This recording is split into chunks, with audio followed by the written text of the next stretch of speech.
everyone. The lesson talks about two important parts of morality: reason and impartiality. So, what is reason? Reason means thinking logically before making a moral judgment. It means we base our decision on facts, not just feelings or opinions. For example, before judging someone, we first look at the reasons behind their actions. So, what about impartiality? Impartiality means being fair or treating everyone equally without taking sides. We should consider everyone's situation and feelings, not just your own or our friends. So let's move on 7 steps of moral reasoning. First, gather the facts, information. This is to ensure a clear understanding of situation. For the process, number 1, identify all known facts. Number 2, determine meaning information. Number 3, evaluate the reliability of source. Second, determine the ethical issues similar to statement of the problem. This is to pinpoint core ethical conflicts. For the process, number 1, recognize competing interests.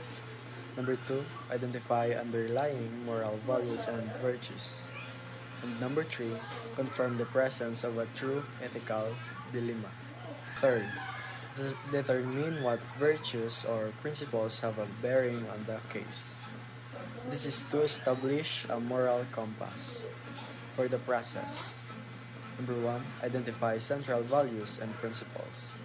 Number 2, prioritize these based on relevance. Consider the origin of each principles. List of alternatives. In this step, we think of all possible actions we can take. Don't just go with the first idea that comes to mind. Try to be creative. The more options we list, the better chance of finding the most ethical solution. For example, let's say a friend cheated on a test and you saw it. Your option could be to tell the teacher, talk to your friend first, or do nothing. Listening all these options help us see which one is most fair and responsible. So the next one is compare the alternatives. After listening the possible actions, the next step is to compare them with the moral values or virtues like honesty, fairness, or respect. We remove the options to go against these values. For example, if one option involves lying or hurting others, we eliminate it. We only keep one choices that align with what's right and just, and every choice we keep should have a good reason behind it. The next step is consider the consequences. This step is about thinking ahead. What will happen if I choose this option? Who will be affected and how? We need to evaluate the possible outcomes. Will it harm someone's trust, reputation, or family? This is where we use tests to help guide our decision. For example, if you tell your teacher your friend cheated, it might hurt your friendship, but it upholds honesty and fairness, which are strong moral principles. And the last step is making a decision. Finally, after thinking of all the options, comparing them and checking the consequences, we choose the best possible decision, the one that follows our moral values and causes the least harm. For example, even if the right decision is difficult, like reporting your friend, it's still the ethical one because it's fair, honesty, and maintains integrity. Bright evening, everyone. My name is Dana F. Castillo, and I'm from BSHM 2D. So tonight, let us discuss about the second model, which was developed by the Josephson Institute of Ethics. The first one is stop and think. Ethical decisions are important that we need to avoid giving rash answers, and this also prepares us for more thoughtful discernment and can allow us to mobilize our intellectual discipline. So, ethical decisions are important. So, we should avoid giving quick or rash answers, and by taking time to think, it helps us to make wiser choices using careful reasoning and discipline. So the second one is clarify goals. Before choosing any decisions, we need to clarify first our short-term and long-term aims. It is necessary to determine which of our many wants and don't wants are affected by the decision. The question is, are they the most important? So we must always think first. So by clarifying goals, before making a decision, we must clearly identify our short-term and long-term goals. And this helps us understand which wants or needs are most important and how the decision will affect them. So, hindi pwedeng pataka-taka lang tasang decide. So, we must always think first what goals are more important. So, the third one is determine facts.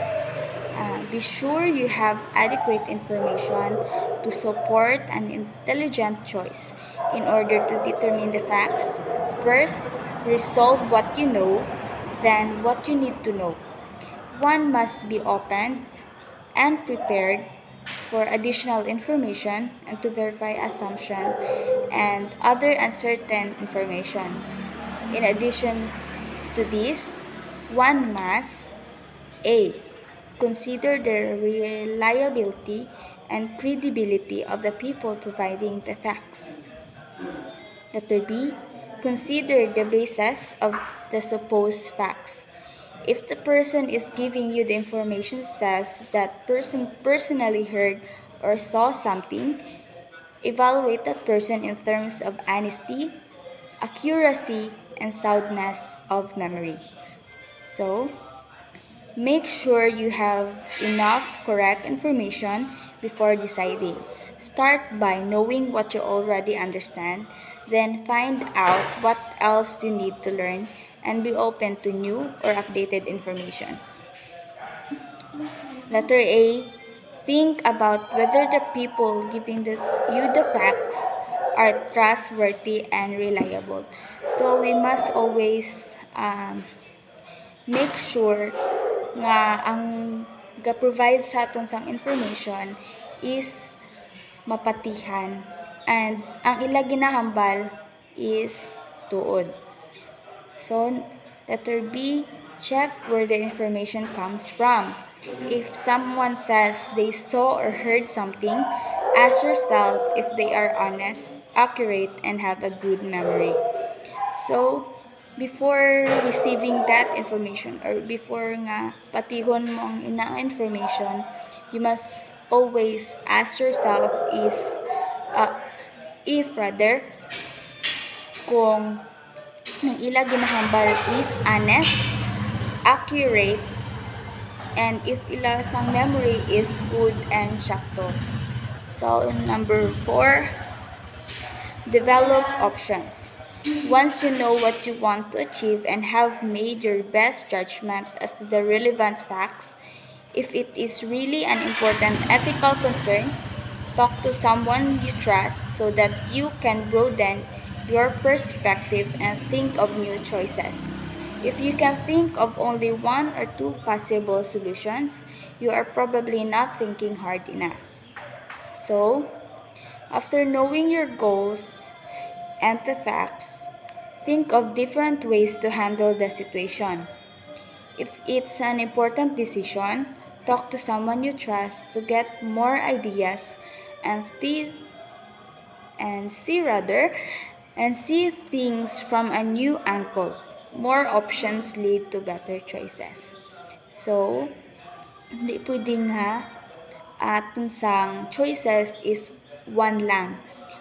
Dapat miara ta mga backup choices so that nga if ma-fail ang isa pa ka choice, we must miara pa ta may pa ta backup nga para ma-self para maabot naton ang goal nga aton gusto. So, that's all. Thank you. Consider the consequences. Filter your choices to determine if any of your options will violate any core ethical values and then eliminate any unethical options. Identify who will be affected by the decision and how the decision is likely to affect them. It means if you're unsure to talk to someone you trust, think about what a good role model would do.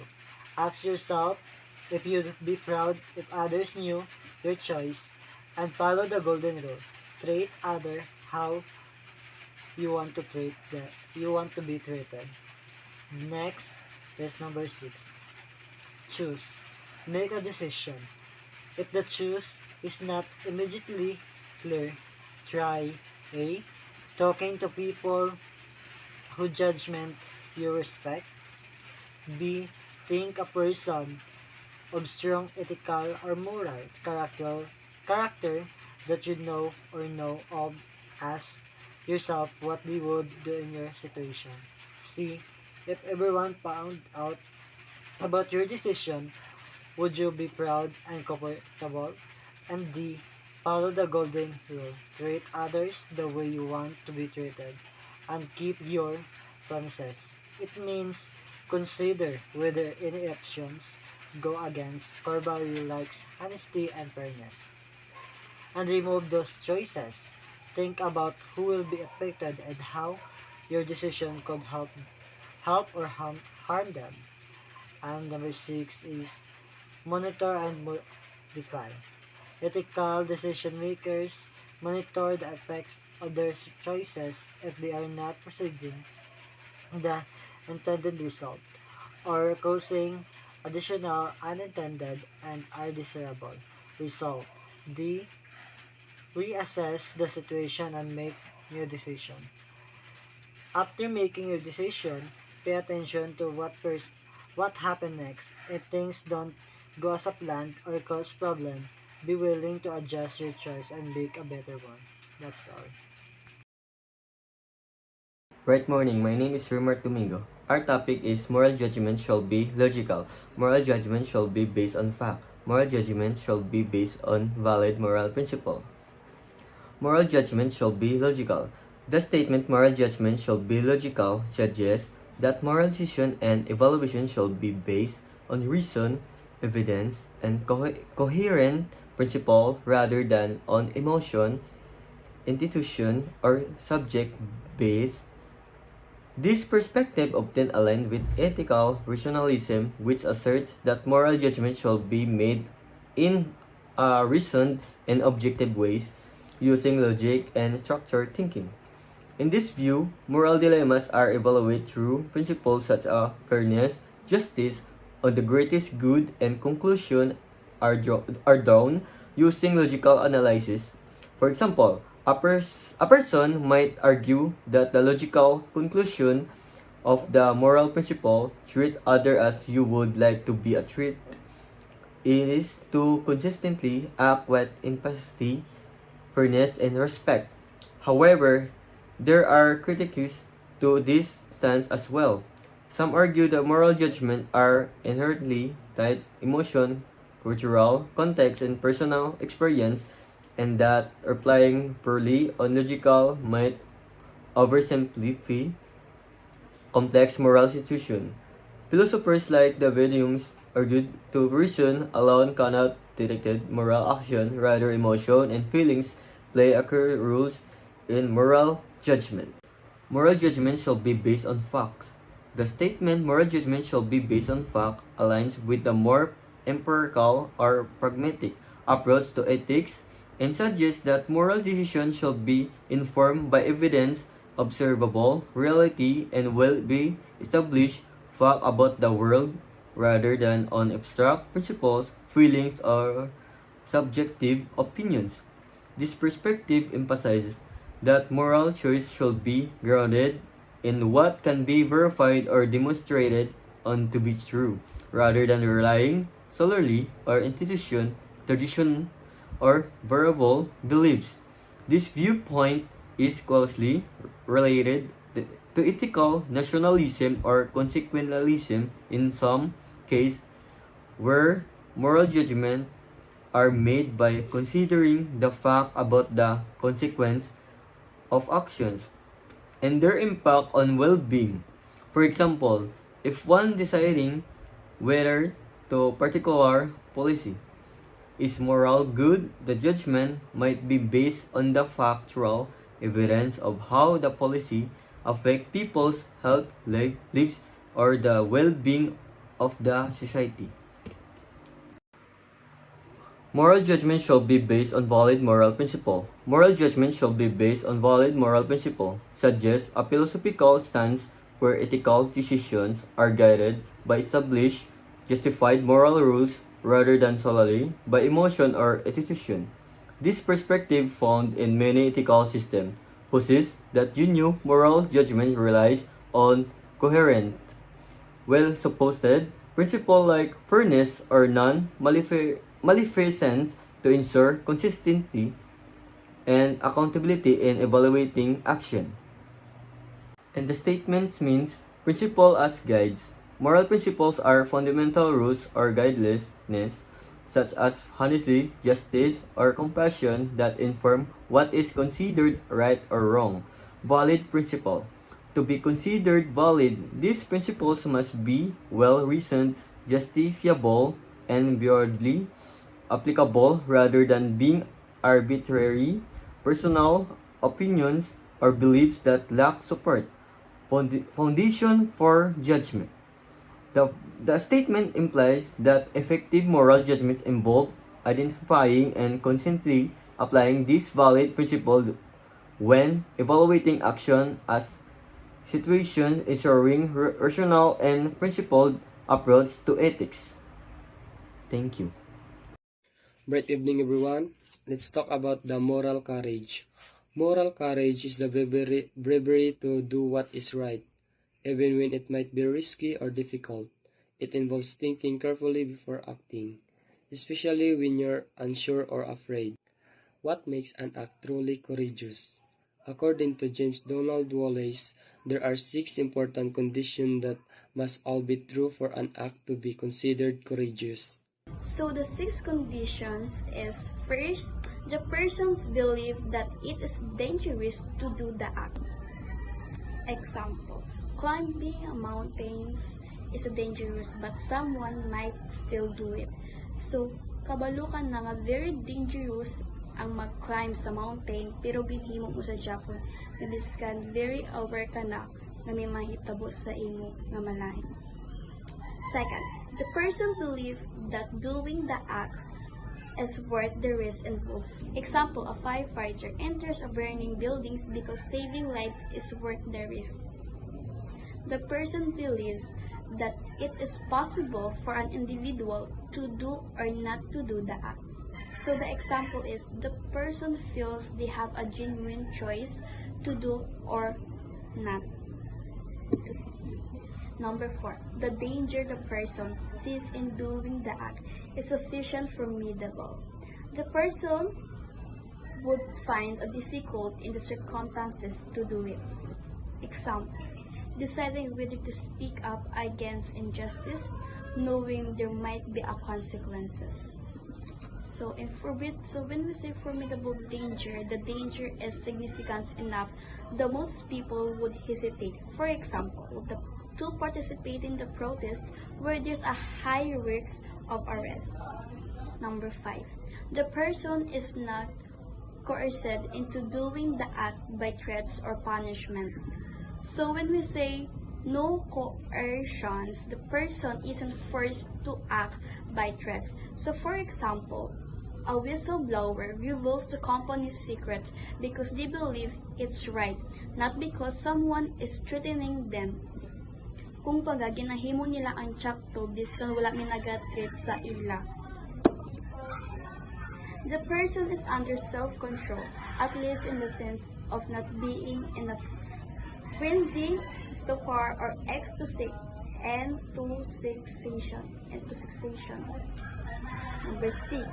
The person is under self-control, at least in the sense of not being in frenzy, stupor, or intoxication. After analyzing the 6 conditions provided by Wallace, Mike W. Martin in the Everyday Morality in 2007 added another condition. So when we say self-control, you need to be in a control of yourself. This means you're not acting wildly or because you're drunk or confused. So you really need to have a self-control of yourself. Example, if you see someone shoplifting but you're drunk and you try to stop them, your action might not be seen as morally courageous because you weren't fully in control. Number 7. The people at least believe they were doing well, and we admire them for their effort to pursue what is good. For example, during World War II, Field Marshal Rommel fought for Hitler's side. He believed it was his duty as a soldier, even if others thought it was wrong. Although he was mistaken about the goodness of his actions, he still believed he was doing his duty, which shows moral courage.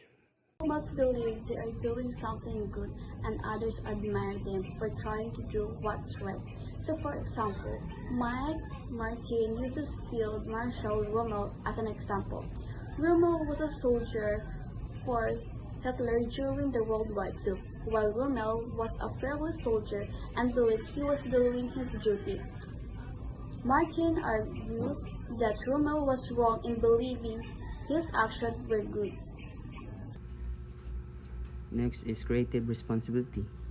When a moral problem comes one's way, which may be communicates as a silent or verbal message or through a happening or an incident, the serious response will be a process of moral reasoning. One may use the aforementioned reasoning models. One may automatically apply classic or traditional frameworks or norms. One may be legalistic or situationist, but one significant guide to the moral reasoning process is the ethicist, like Father Grosby in 1974, termed as creative responsibility, which has the following characteristics.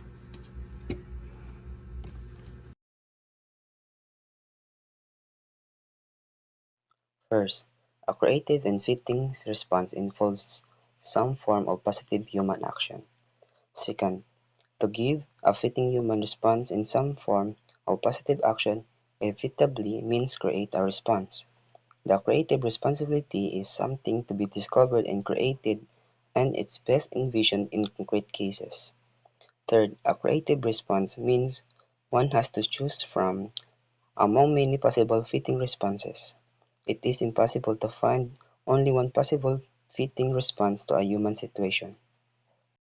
When we face a moral problem, like deciding what's right or wrong, we need to think carefully before acting. This is called moral reasoning. Usually, people use old or traditional rules to decide what to do, but Father Grospe suggested another way called creative responsibility. It means using both your heart and mind to find the best, most human response to a situation. Here are its main ideas. First, a creative response means doing something positive. It's about acting with kindness, understanding, or care. Second, you don't just copy answers, you create your own good response that fits the situation. Third, there's never only one right answer. You have to think and choose the best action among many possible ones. Fourth, in order that creative response of the individual be authentic, the person must be in constant dialogue with the community. Creative responsibility is not only individual but collective. It is co-responsibility. Create responsibility from creative from a lone pursuit in a communal individual, recognizing that a thriving creative landscape is a shared asset and a shared obligation. Creative responsibility is a responding silent or verbally to a call and address an ethical problem with creativity by considering all possible point of view, thinking outside the box using relevant frameworks. The creative responsibility requires a willingness to challenge conventional thinking, adapt norms to specific circumstances, and prioritize ethical consideration in governance. This means moving beyond simplistic and motivated approaches to social problems and embracing innovative evidence-based strategies that specific human dignity and promote the well-being of all members of society.